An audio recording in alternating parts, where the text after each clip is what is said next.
Dinas Tenaga Kerja dan Transmigrasi.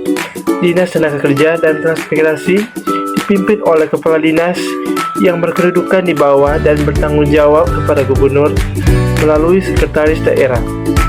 Dinas Tenaga Kerja dan Transmigrasi mempunyai tugas membantu Gubernur melaksanakan urusan pemerintahan bidang tenaga kerja dan urusan pemerintahan bidang transmigrasi yang menjadi kewenangan daerah dan tugas pembantuan yang ditugaskan kepada daerah provinsi.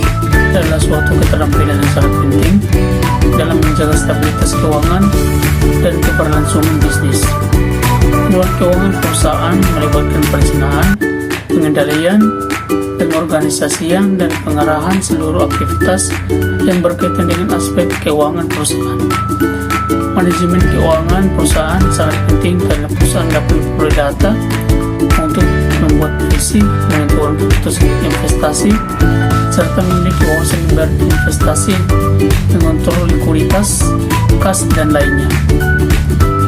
Pengelolaan keuangan menjadi suatu kegiatan utama dalam administrasi pemerintahan yang menuntut prinsip tata kelola yang baik dan mengharuskan setiap organisasi dapat melaksanakan anggaran dengan baik dan benar agar setiap kegiatan dapat dipertanggungjawabkan secara transparan.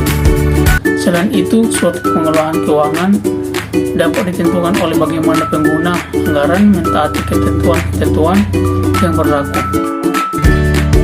Dinas Tenaga Kerja dan Transmigrasi Kota Manado.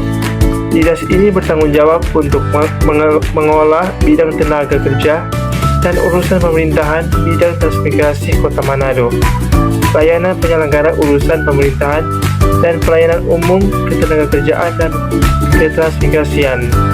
Analisis dan pembahasan studi kasus. A. Temuan kasus